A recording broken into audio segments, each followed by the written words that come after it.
Shalom, selamat pagi menjelang siang. Hari ini kita akan belajar sama-sama tentang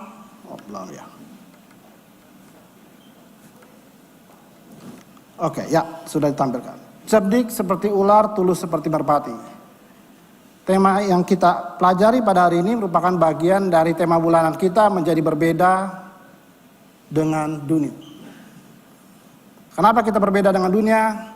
Memang kita lahir di dunia ini, tapi karena kita telah ditebus dengan Tuhan, oleh Tuhan, jadi kita sekarang milik Tuhan, bukan milik dunia lagi. Biasanya kalau kita tinggal di tempat yang berbeda, tentu ada penolakan. Ada banyak hal yang tidak menyenangkan buat kita yang berbeda. Bagaimana caranya kita pelajari pada hari ini. Cerdik seperti ular dan tulus seperti merpati. Tema ini diambil dari Matius 10 ayat 16. Kita lihat di layar depan. Lihat, aku, Yesus Kristus, mengutus kamu seperti domba ke tengah-tengah serigala. Sebab itu hendaklah kamu cerdik seperti ular dan tulus seperti merpati. Satu ayat ada 4 binatang. Bayangkan. Sebelum kita masuk ke cerdik seperti ular dan tulus seperti merpati, kita mesti tahu dulu, kenapa Tuhan Yesus mengucapkan kalimat yang pertama. Aku mengutus kamu, murid-muridnya, seperti domba ke tengah-tengah serigala. Kalau kita belajar Alkitab, biasakan kita tidak membaca cuma satu ayat itu, baca ayat sebelumnya.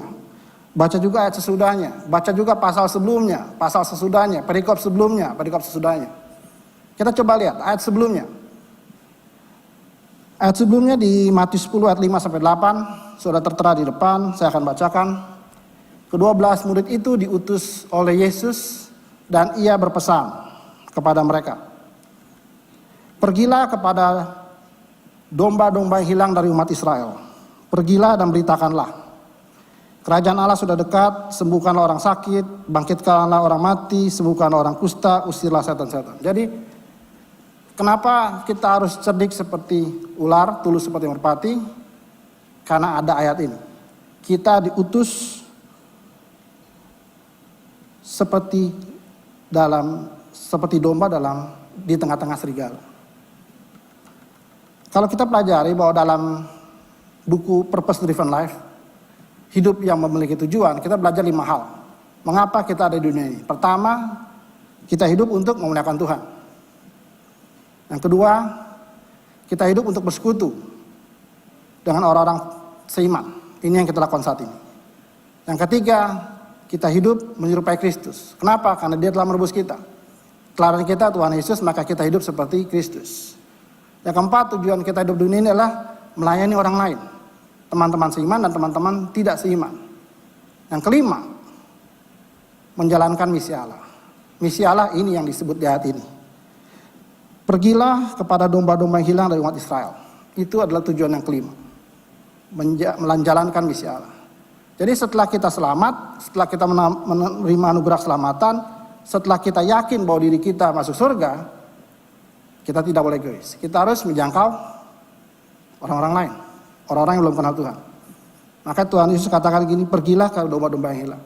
Kita digambarkan sebagai domba untuk pergi ke domba-domba yang hilang. Siapa yang bisa menjangkau orang yang terhilang? Ya kita juga, sama-sama manusia. Orang Indonesia bisa jangkau siapa? Orang Indonesia. Orang bisa berbahasa Batak, ngomong orang yang bahasa Batak. Lebih mudah ngomongnya. Begitu juga ketika dikatakan domba-domba yang hilang, harus dijangkau oleh siapa? Ya domba juga. Apa yang disampaikan? Hal yang baik kita lihat. Sembuhkan orang sakit, bangkitkan orang mati, sembuhkan orang kusta. Pokoknya segala keterikatan dilepaskan. Tapi ternyata kalau kita lihat ayat sesudahnya, di Matius 10 ayat 17-19, ternyata sesuatu yang kita bawa untuk kebaikan buat orang lain, hidupnya mereka tadi terikat, terlepas, ternyata kalau boleh dibilang tidak diterima atau boleh dikatakan mendapat penolakan. Maka Tuhan Yesus katakan begini, waspadalah terhadap semua orang, karena ada yang menyerahkan kamu kepada majelis agama dan mereka akan mencambuk kamu di rumah ibadahnya, mereka akan menyerahkan kamu. Jangan kamu khawatir bagaimana kamu harus kamu katakan. Kenapa? Karena kita dituding, kita istilahnya apa? Dituding, kemudian disalahkan, difitnah. Jangan khawatir, kenapa? Lihat ayat yang terakhir. roh Bapamu, dia yang akan berkata-kata di dalam kamu. Ini memang agak, lihat kok ayat seperti ini, kok Tuhan menjerumuskan kita, seakan-akan ya.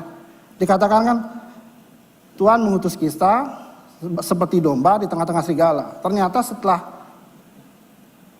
yang terjadi seperti ini.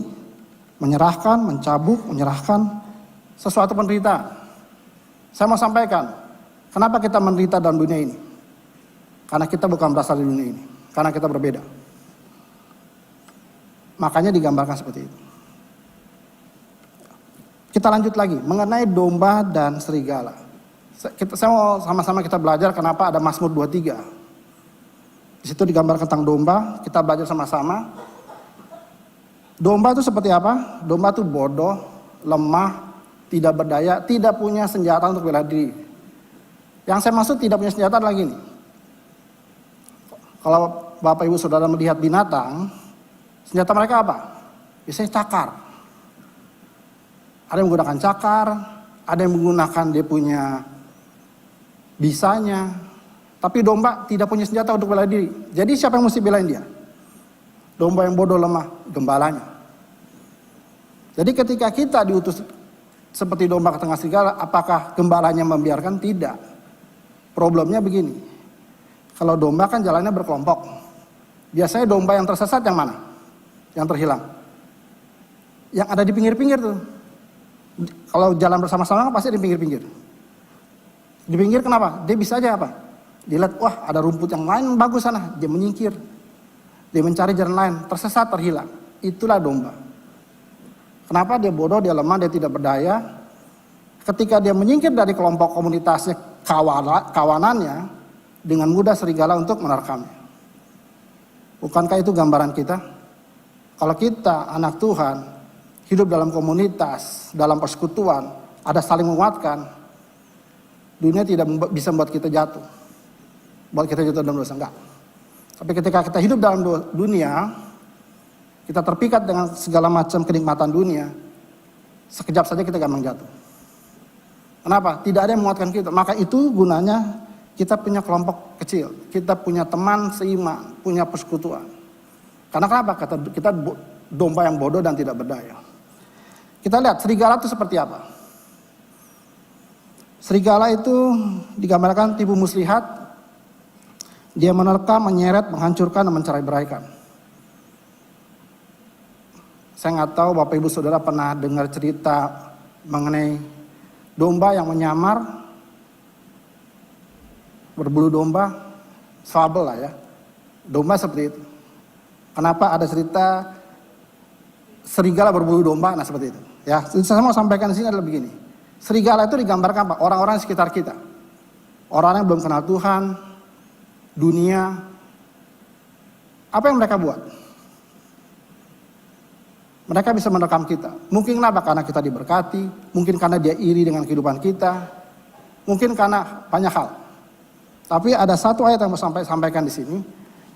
1 Yohanes 2:16. Kita lihat 1 Yohanes 2:16 berkata begini, sebab semua yang ada di dalam dunia ini, keinginan daging dan keinginan mata serta keangkuhan hidup tidak berasal dari Bapa melainkan dunia. Serigala yang sekitar kita dengan tipu muslihatnya ingin apa? Ingin kita jatuh dalam 3 hal ini.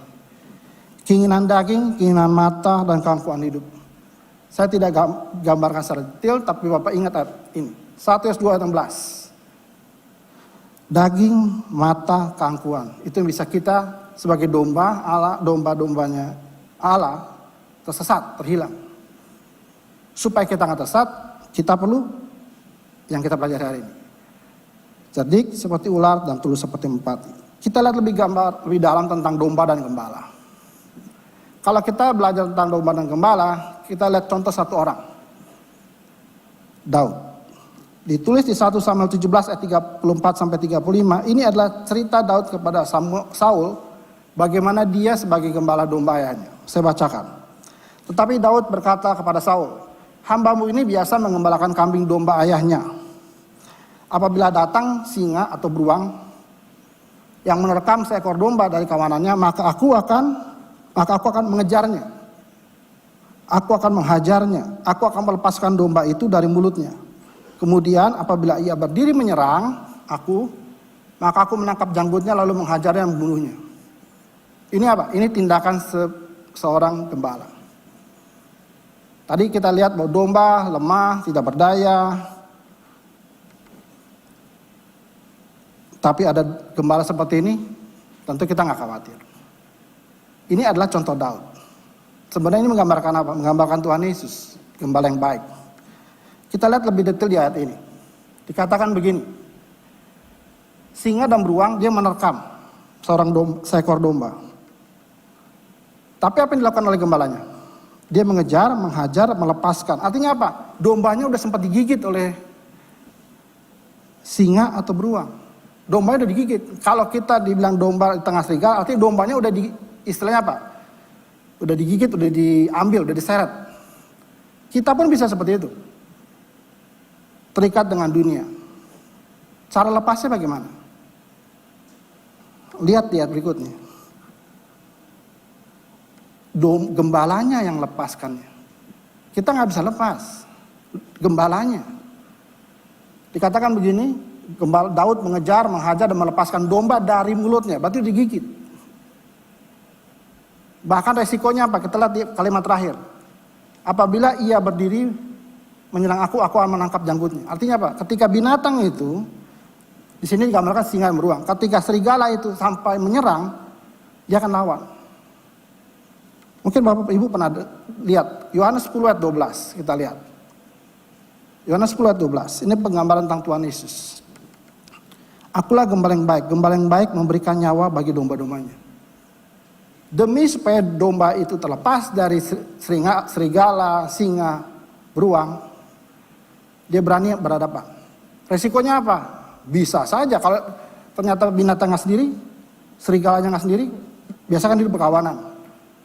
Gembala bisa mati. Itu yang Tuhan Yesus lakukan sebagai gembala yang baik untuk kita. Domba-domba yang bodoh dan tidak berdaya ini.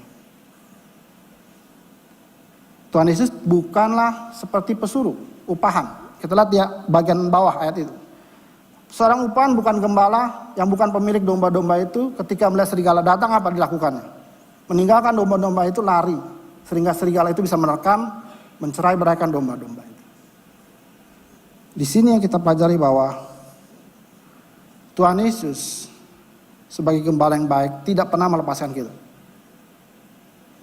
Ketika dia selalu mendampingi kita. Problemnya begini. Seringkali dombanya yang bandel. Lihat-lihat sebelah, lihat-lihat kepekangan sebelah, meninggalkan kawanannya. Istilahnya kalau aplikasinya apa? Tidak ke gereja lagi, tidak hadir secara online, tidak baca Alkitab, tidak berdoa lagi. Dengan gampang serigala mengikat, mencengkeramnya dan dibawa kabur. Saya tampilkan Mazmur 23. Walaupun banyak, saya akan baca yang hijau saja, biar Bapak Ibu tahu bagaimana Tuhan Yesus sebagai gembala yang baik. Mazmur Daud. Tuhan adalah gembalaku. Dia membaringkan aku di padang yang berumput hijau. Ia membimbing aku, ia menyegarkan jiwaku, ia menuntun aku. Sekalipun aku berjalan dalam lembah kekelaman, aku tidak takut bahaya. Kenapa? Dia menghibur aku, dia menyediakan hidangan bagiku, dia mengurapi kepalaku. Bahkan ia mengikuti aku. Bagian kita apa? Lihat kalimat terakhir. Aku akan diam dalam rumah Tuhan sepanjang masa. Kita bisa terjerat. Kenapa? Karena kita tidak diam dalam rumah Tuhan. Kalau kita tidak tinggal dalam persekutuan dengan Tuhan. Kita balik ke ayat awal. Matius 10 ayat 16. Aku mengutus kamu seperti domba ke tengah-tengah serigala. Kita udah lihat ya. Kita lah domba diutus ke tengah serigala. Serigala itu apa? Dunia, orang di sekitar kita yang ingin menjatuhkan kita. Karena itu apa tindakan kita sebagai domba? Cerdik seperti ular dan tulus seperti merpati. Cerdik dan tulus ini satu kesatuan. Bukan cerdik sendiri, tulus sendiri. Satu kesatuan tidak bisa berdiri sendiri. Kalau hanya cerdik tanpa serta tulus, maka terjadi apa? Licik dan penuh siasat. ngakalin orang, memperangkap orang, menipu orang. Yang penting apa? Yang penting itulah kalau orang pintar tapi tidak punya Tuhan. Kalau hanya tulus saja tapi tidak cerdik, berbahaya. Kenapa? Sasaran empuk musuh, gampang ditipu, dimanfaatkan menjadi korban. Jadi perlu apa? Perlu dua-duanya. Satu kesatuan, tidak cerdik juga, tulus juga. Saya kasih lihat aja perbandingannya biar lebih gampang ya. Cerdik itu kalau dilihat di sisi kanan itu apa? Pikiran kita. Tulus, hati yang tulus. Cerdik, pengetahuan. Tulus, sifat dan sikap kita. Cerdik bicara tentang apa? Keahlian. Tulus bicara tentang karakter. Cerdik bicara tentang metode dan cara hidup kita, cara kita bekerja, cara kita berusaha, cara kita berkuliah, cara kita belajar. Tulus, motivasi. Harus apa? Harus ada dua-duanya. Punya pikiran gak punya hati, jadi orang pintar tapi bengis. Pengetahuan tanpa sikap berbahaya. Kenapa? Akhirnya seperti ini, orang bisa menggunakan pengetahuannya bukan untuk menjadi berkat buat orang lain, tapi untuk demi kepentingan sendiri. Bahkan mencelakai orang lain bisa. Kalau dia tidak punya sikap dan hati yang benar. Punya keahlian tadi tidak punya karakter. Minggu lalu kita telah belajar bahwa karakter itu penting.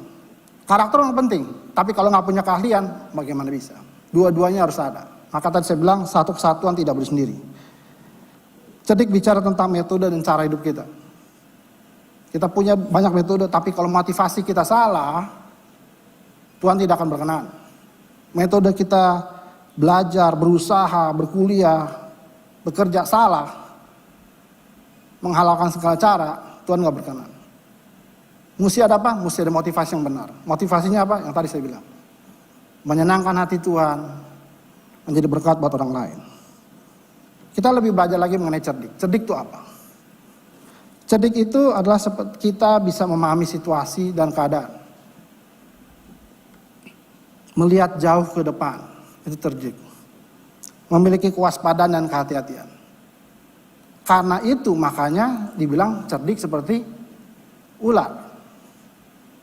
Apakah ular punya mata? Punya, tapi tidak awas.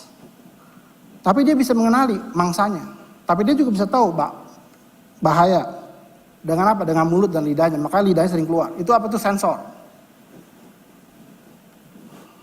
Ular bereaksi sesuai informasi yang diterimanya.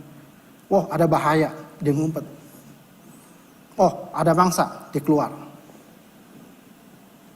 Ular itu selalu waspada, hati-hati. Dia lamban. Kenapa? Jalannya pelan kan? Tapi kalau dia udah tahu, wah ini mangsa ini bisa saya ambil buat makan. Dia langsung ambil. Dia tidak agresif. Itu cerdik seperti ular ya. Mesti diimbangi juga dengan tulus. Tulus itu bisa tentang apa? Polos, tidak bernoda, tidak membahayakan, lemah lembut, sabar, setia. Makanya digambarkan seperti merpati. Kenapa merpati bisa menjadi merpati pos? Karena dia bisa melihat sesuatu dari kejauhan. Matanya cukup tajam. Dia bisa mengenali keadaan sekitarnya. Dia tahu kalau rumah dia di barat, dibawa ke timur, dia balik lagi ke barat. Artinya apa? Dia tahu di mana asalnya. Kalau kita seperti merpati, asal kita dari mana? Kita bukan dari dunia ini. Kita dari Tuhan. Kalau kita dari Tuhan, tingkah lakulah seperti anak Tuhan. Merpati juga simbol kemudian dan tidak bercampur dengan sesuatu yang buruk. Makanya ketika ada pernikahan selalu disimbolkan apa? Dengan merpati.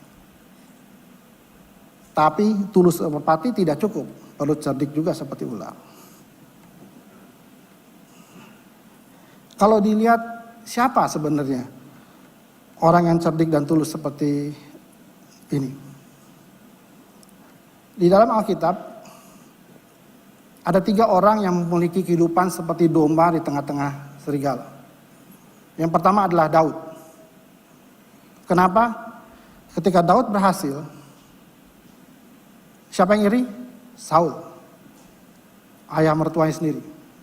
Maka ada dalam periode kehidupannya Daud itu seperti buronan, diuber-uber.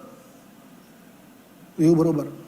Yang kedua adalah Daniel, Hananya, Misael, Azaria.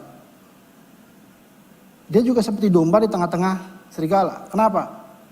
Dia adalah orang buangan di tengah negara-negara lain. Ketika mereka ingin melakukan sesuai dengan kehendak aturan mereka, aturan adat istiadat peraturan yang harus ditaati, Taurat mereka, banyak sekali halangan. Mereka coba dijatuhkan, difitnah, bahkan sampai masuk dapur api, Daniel masuk gua singa. Itu semua apa? Seperti domba di tengah-tengah serigala. Banyak orang sekitar yang menjatuhkan dia. Yang ketiga, Tuhan Yesus sendiri. Dia seperti domba di tengah-tengah serigala. Bayangkan, sepanjang kehidupannya dalam 3,5 tahun terakhir, apa yang Tuhan Yesus buat? Dia banyak membuat kesembuhan, mengajarkan banyak orang, tapi pemuka agama, orang Farisi ingin apa? Ingin dia dijatuhkan, ditangkap. Tapi sesuai dengan rencana Tuhan, rencana Allah, memang Tuhan Yesus membiarkan dirinya ditangkap. Untuk apa? Untuk menebus kita. Dari 3 tokoh ini saya hanya bahas 2. Kita lihat Daud. Domba yang cerdik dan tulus. Di 1 Samuel 23-22, ini adalah perkataan Saul.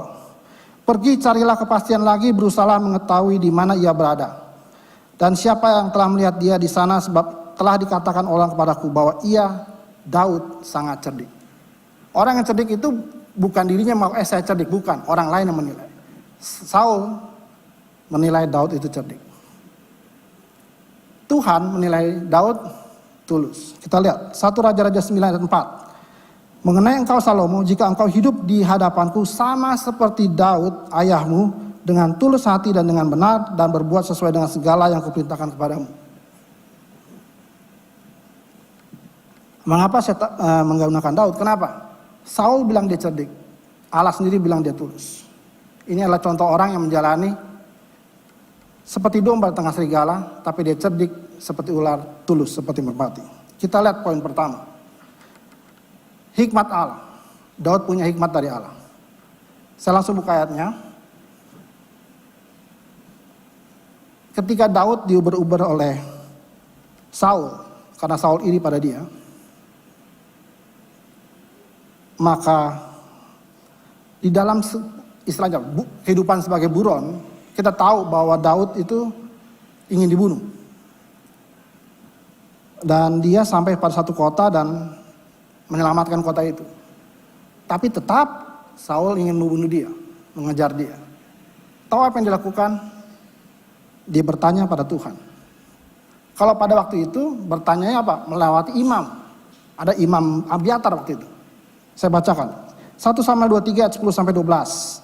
Berkatalah Daud, Tuhan Allah Israel, akan datangkah Saul seperti yang didengar oleh hambamu ini?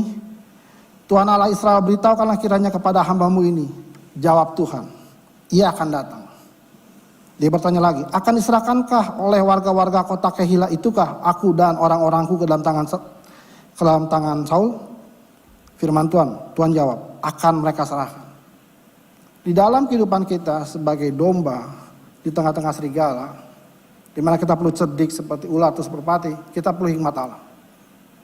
Daud mempraktekannya. Dia tanya pada Tuhan, Tuhan bagaimana kehidupan saya? Bagaimana pekerjaan saya? Bagaimana kuliah saya? Bagaimana usaha saya? Saya menghadapi jalan buntu ini. Tanya Tuhan. Tuhan bisa langsung jawab lewat orang di dekat saudara, tapi Tuhan bisa jawab lewat apa? Lewat Alkitab. Problemnya kita baca Alkitab atau enggak? Di Alkitab banyak jawabannya. Problemnya Bapak Ibu Saudara udah baca belum dari Kejadian sampai Wahyu? Memang ada beberapa bagian yang agak susah dibacanya, tapi kalau kita tekun bisa. Kita lihat. Amsal 2 ayat 6 berkata begini, karena Tuhanlah yang memberi hikmat, dari mulutnya datang pengetahuan dan kepandaian. Jadi Bapak Ibu Saudara sekalian, kalau kita bisa berusaha, usaha kita berjalan maju. Kalau kita bisa bekerja, pangkat kita naik terus. Kalau kita bisa berkuliah, belajar, nilai kita bagus, itu bukan karena kita. Kita punya otak, tapi kalau otak kita kesentil aja dengan aspal, bodoh kita. Jatuh maksudnya. Makanya katakan sini, pengetahuan itu datang dari Tuhan. Hikmat itu datang dari Tuhan.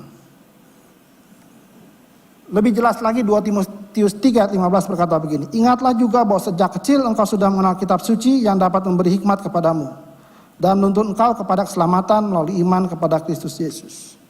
Kitab suci yang dapat memberi hikmat kepadamu. Tuhan Yesus bisa pakai orang lain menyampaikan hikmatnya, tapi Tuhan Yesus sudah menyediakan kitab suci, Alkitab kita, supaya kita belajar, supaya kita jadi orang yang berhikmat. Di sini ada di ayat Amsal 2 ayat 6 kata ada pengetahuan dari hikmat. Bedanya apa? Saya kasih gambar aja biar Bapak Ibu sudah tahu. Lihat segitiga. Yang paling bawah itu data. Kemudian informasi, kemudian pengetahuan, knowledge, dan wisdom. Saya mau kasih saudara, informasi itu apa? Nama kita, alamat rumah, tempat tanggal lahir, nama orang tua, golongan darah, itu semua informasi. Pengetahuan itu apa? Kalau kita tahu karakternya seperti apa, hobinya seperti apa. Itulah yang digunakan gereja. Ketika gereja tahu, bukan cuma tahu nama, tapi tahu apa? Oh, dia ulang tahun tanggal segini. Ada informasi apa? Orang tuanya sakit, kita perlu doakan. Itu rinjang. Dan paling tinggi apa? Wisdom, hikmat. Hikmat itu yang agak susah. Kenapa? Tuhan yang berikan. Kalau kita tahu semua, ternyata dia punya kesulitan. Kalau kita punya kesulitan, orang lain bisa tahu kenapa? Karena hikmat Tuhan buat orang itu menyampaikan. Saya kasih kotak di sebelah cuma menggambarkan begini, bahwa hikmat itu membuat kita tahu mengapa kehidupan kita seperti ini. Mengapa kita sukses, mengapa kita gagal. Tuhan pakai kesuksesan kita, kegagalan kita untuk mengajar kita. Untuk apa hikmat? Untuk mengambil keputusan, make better decision.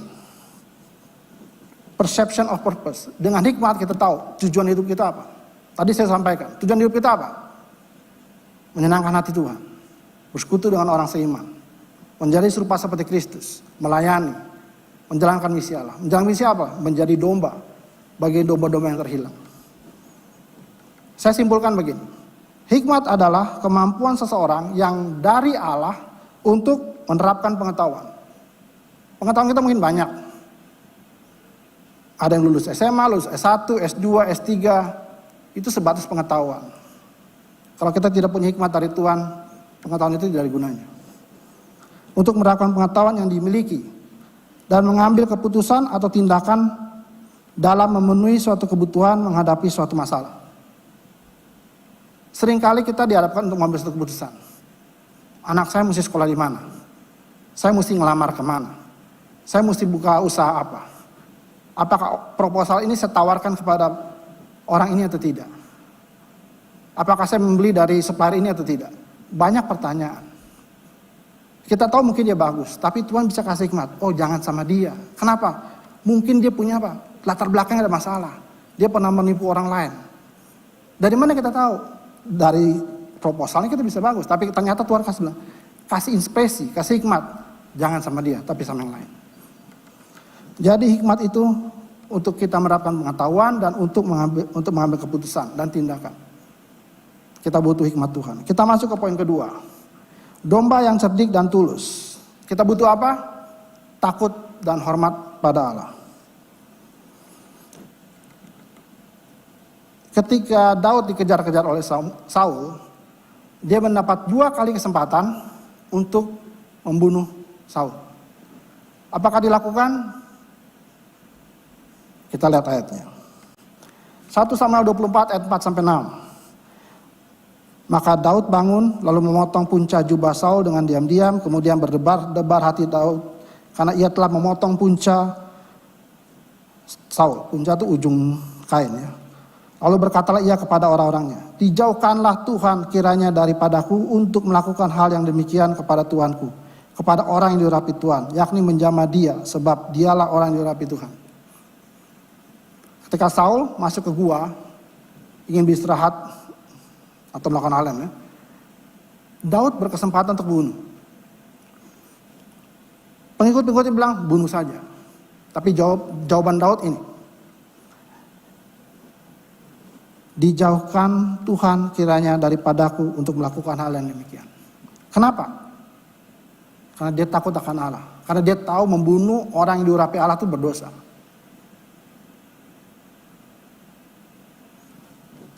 Kalau kita dalam kehidupan ini sebagai domba tengah serigala, satu hikmat. Yang kedua apa? Takut akan Allah. Takut untuk berbuat dosa. Takut untuk menyakiti hati Allah. Kenapa? Karena Tuhan Yesus sudah menyelamatkan kita. Itu ada ketakutan yang positif. Kita lihat yang kedua. Kan tadi ada 2 pertemuan. Yang kedua. 1 Samuel 26 ayat 9 sampai 11. Ini kalau tadi Saul masuk ke dalam gua, ini Daud datang ke perkemahan malam-malam.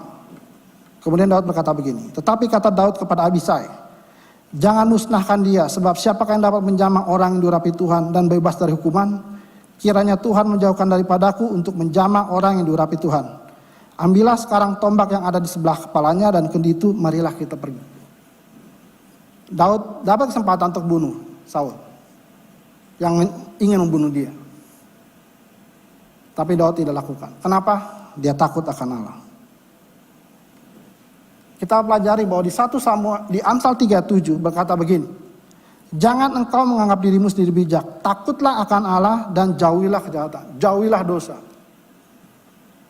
Kenapa kita bisa tidak berbuat dosa? Karena kita takut akan Allah. Kita takut mengecewakan hati Tuhan Yesus yang telah menyelamatkan kita, menebus kita. Kalau Bapak Ibu melihat Passion of Christ, bagaimana Tuhan Yesus mati, digambarkan bahwa film itu cuma gambaran yang sederhana.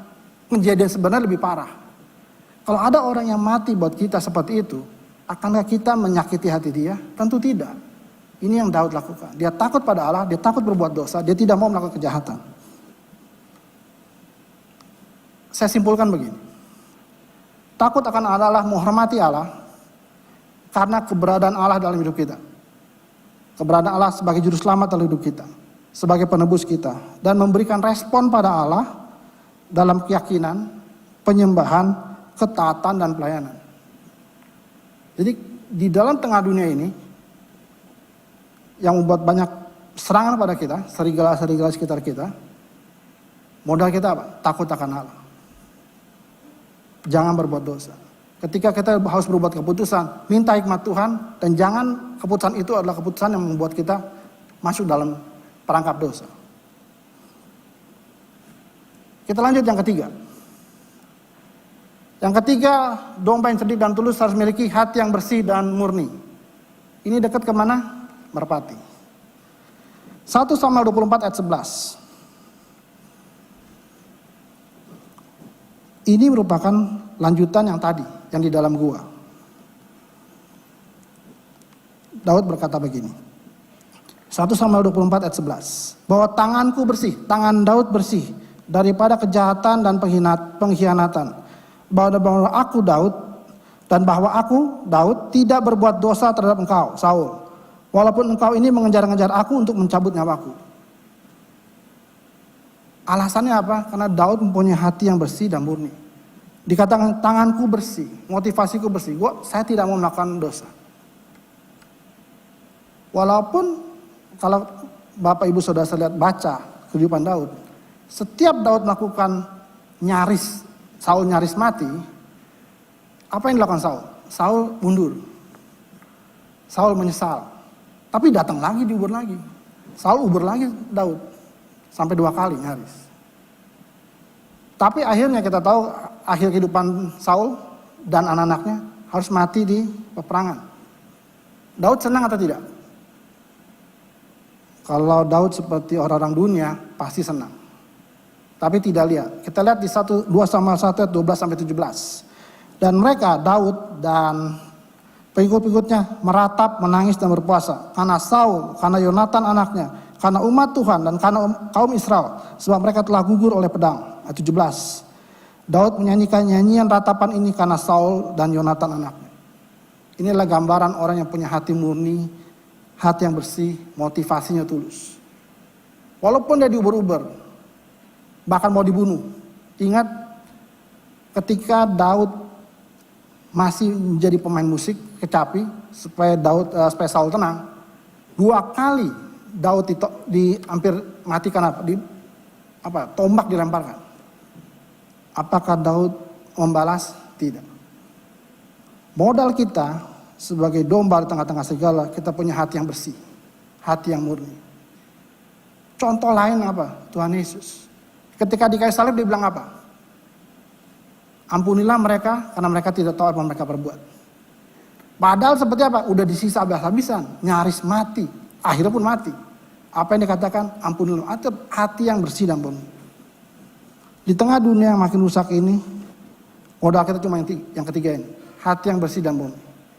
Ketika dalam usaha kita, dalam pekerjaan kita, dalam kuliah kita, apapun yang kita lakukan, hati yang bersih dan murni, mau dijegal seperti apapun, mau difitnah seperti apapun, ketika kita memiliki hati yang bersih murni, kita nggak bisa jatuh. Kenapa? Tidak ada bukti bahwa kita bersalah. Kenapa? Karena kita memiliki hati yang bersih dan murni. Yang keempat, kita lihat. Domba yang cerdik dan tulus adalah tidak berkompromi dengan dunia. Ini bicara tentang Daniel. Hananya, Misael, Azaria. Itu nama asli mereka ya. Ada 3 ayat saya bacakan. Ini ketika pertama kali mereka disuruh makan makanan yang najis menurut orang Israel. Daniel 1 ayat 8-17. Daniel dan teman-temannya berketetapan untuk tidak menajiskan dirinya dengan santapan raja dan dengan anggur yang biasa diminum raja. Tetapi kepada keempat orang muda itu, Daniel, Hananya, Misael, Azaria, Allah memberikan pengetahuan dan kepandaian tentang berbagai-bagai tulisan dan hikmat. Serta Daniel juga mempunyai pengertian tentang berbagai-bagai penglihatan dan mimpi. Lihat, kalau kita tidak kompromi dengan dunia, lihat yang didapat oleh Daniel, Hananya, Misael, Azaria. Pengetahuan, kepandaian, dan pengertian. Ketika kita tidak kompromi dengan dunia. Dunia ingin menjatuhkan kita, tapi Tuhan angkat kita. Kita lihat cerita berikutnya. Daniel 3, 17-18. Ini cerita tentang apa? Tentang dapur api. Hananya, Misael, Azaria tidak mau menyembah. Dan ini jawaban dia. Jika Allah kami, Allahnya Hananya, Misael, dan Azaria yang kami puja sanggup melepaskan kami, maka ia akan melepaskan kami dari perapian yang menyala-nyala itu. Dan dari dalam tanganmu ya Raja. Tetapi seandainya tidak, hendaklah Tuanku mengetahui ya Raja bahwa kami tidak akan memuja dewa Tuanku dan tidak akan menyembah patung emas yang Tuanku dirikan. Ini adalah apa? Orang yang tidak kompromi dengan dunia. Mereka berempat, Hananya, Misael, Azaria. Bisa nggak mati? Bisa saja kalau Tuhan Allah berkehendak, oke, nggak ditolong, bisa. Apakah mereka menyesal? Tidak. Itu lihat yang kalimat hijau. Seandainya tidak ditolong pun, kami tidak akan memuja dewa. Itu yang terjadi dengan apa? Orang-orang yang tetap percaya Tuhan, tapi harus mati karena imannya. Kenapa dia tidak kompromi dengan dunia, dengan tuntutan dunia? Karena dia tahu, hidup kita di dunia ini sementara. Hidup kita selanjutnya apa? Di surga bersama Bapa.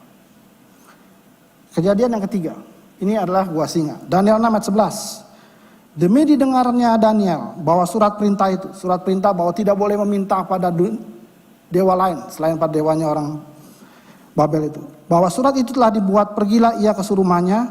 Dalam kamar atasnya ada tingkap-tingkap yang terbuka ke arah Yerusalem. 3 kali sehari ia berlutut, berdoa dan memuji Allahnya seperti yang biasa dilakukan. Walaupun ada peraturan tidak boleh, tapi Daniel apa yang Daniel lakukan? Seperti yang biasa, dia tetap melakukannya, kebiasaannya. Tetap membangun hubungan dengan Tuhan. Efeknya apa? Ditangkap. Emang ini jerat. Ini emang perangkap buat serigala-serigala sekitarnya Daniel untuk menangkap Daniel. Efeknya apa? Daniel masuk gua singa. Tadi dikatakan, domba walaupun di tengah serigala, di mana gembalanya? Ada. Itu Tuhan kasih lihat kepada Daniel. Di gua singa, Daniel dimakan? Enggak. Singa-singanya apa? Tutup buku semua. Bahkan mungkin menjadi senderan Daniel buat tidur. Tapi ketika lawan-lawan Daniel dimasukin ke gua singa, apa yang terjadi? Udah kayak singa kelaparan. Itu artinya apa? Ada yang mengatupkan singa itu. Ketika kita tidak kompromi dengan dunia, gembala yang baik, Tuhan Yesus akan menolong kita. Oke, ini penutupnya. Saya undang tim musik untuk mereka depan, song leader. Kita belajar hari ini bahwa kita sebagai domba di tengah-tengah serigala, kita harus cerdik dan tulus. Cerdik seperti ular, tulus seperti merpati. Kita belajar 4 hal. Miliki hikmat dari Allah. Dari mana hikmat? Baca Alkitab. Jangan cuma dapat ketika dengar firman Tuhan setiap minggu. Seminggu sekali itu nggak cukup. Kalau Bapak Ibu makan, kan nggak mungkin cuma 1 kali seminggu. Tiap hari. Karena itu baca Alkitab tiap hari. Yang kedua, takut dan hormat Allah. Takut dan hormat Allah membuat kita tidak mau menyakiti Allah. Kita tidak mau terikat oleh dosa. Kenapa? Karena Dia telah mati buat kita. Menebus kita. Menjadikan tempat yang terbaik buat kita. Yang ketiga, hati kita yang bersih dan murni. Ketika kita memiliki hati yang bersih dan murni, apa yang terjadi? Dunia mencoba mengintimidasi, menyerang kita. Tidak bisa. Kenapa? Buktinya mana? Hati kita bersih kok. Sampai perlu ada fitnah supaya kita ditangkap.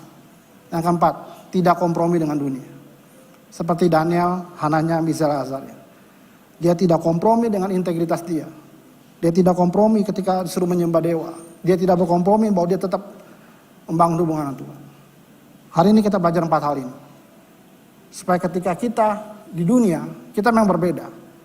Dunia mencoba menjatuhkan kita, tapi kita tetap tegak. Kenapa? Karena kita memiliki hikmat dari Tuhan. Karena kita takut akan Tuhan. Kalau kita punya hati yang bersih. Dan kita tidak kompromi dengan dunia. Firman Tuhan sekian sampai sini. Biarlah ini menjadi rema buat Bapak Ibu Saudara sekalian. Saya rindu kita menyanyi sama-sama. Mazmur 23. Saya undang Bapak Ibu Saudara untuk bangkit berdiri. Mazmur 23. Nyanyikan ini seakan-akan seperti saudara sebagai domba. Tuhan adalah gembalaku, takkan kekurangan aku. Dia membaringkan aku di padang yang berumput hijau. Dia membimbingku ke air yang tenang. Dia menyegarkan jiwaku. Dia menuntunku ke jalan yang benar. Oleh karena namanya, sekalipun aku berjalan dalam lembah kegelapan, Aku tidak takut bahaya. Aku tidak takut bahaya, sebab Engkau besertaku. Gadamu dan tongkatmu, itulah yang menghibur aku. Dia membimbingku ke air yang benar. Dia menyegarkan jiwaku. Dia menuntunku ke jalan yang benar. Oleh karena namanya, sekalipun aku berjalan dalam lembah kegelapan, dan aku pun akan diam dalam rumah Tuhan sepanjang masa. Bapa, terima kasih untuk mengajar kami pada hari ini. Kami sadar kami adalah domba yang ada di sekitar kami banyak serigala yang ingin menjatuhkan kami. Tapi kami percaya Engkaulah Gembala yang baik. Engkau tidak meninggalkan kami. Justru kamilah yang seringkali kami menjauh daripadamu. Bapa, kami mau menjadi domba yang cerdik dan tulus. Kami rindu Engkau memberikan hikmat buat kami, supaya kami bisa berhasil dalam pekerjaan kami, dalam usaha kami, dalam pendidikan kami, di dalam apapun yang kami lakukan. Kami rindu untuk membaca firman-Mu setiap hari, karena kami tahu firman-Mu yang buat kami berhikmat. Bapa, pada hari ini kami mau mengambil komitmen bahwa kami memiliki takut akan Engkau. Kami menghormati keberadaan-Mu dalam kehidupan kami, karena Engkau Tuhan kami, Juru Selamat kami. Kami tidak mau mengecewakan Tuhan Yesus yang telah berkorban buat kami. Kami juga rindu memiliki hati yang bersih, hati yang murni, motivasi yang bersih. Apapun yang kami lakukan, karena kami ingin menyenangkan-Mu Tuhan. Karena kami ingin dimanapun kami berada, nama-Mu saja yang dipermuliakan. Apapun yang terjadi di masa depan kami mau mengambil komitmen Bapa, tidak berkompromi dengan dunia. Seperti Daniel, Hananya, misal Azaria. Kalau dunia menuntut kami untuk meninggalkan Engkau, kami tidak akan meninggalkan Engkau. Kami tetap menyembah-Mu, kami tetap memiliki waktu khusus bersama-Mu. Karena kami tahu, Engkaulah yang paling berharga di depan kami. Engkaulah Gembala kami. Engkau membimbing kami, Engkau meninggalkan kami. Kami tidak takut menghadapi kehidupan kami ke depan. Kami tidak tahu masa depan kami, tapi karena Engkau Gembala kami bisa menghadapinya dengan cerdik dan tulus. Terima kasih Tuhan Yesus untuk firman yang Kau sampaikan pada kami. Biarlah firman Tuhan pada siang hari ini menjadi rema, menjadi pesan pribadi dalam kehidupan kami. Dan kami dapat lakukannya mulai besok, hari demi hari ke depan. Supaya apa? Supaya hanya nama-Mu saja yang dipermuliakan dalam kehidupan kami. Terima kasih Tuhan Yesus. Dalam nama Tuhan Yesus kami berdoa. Amin. Silakan duduk.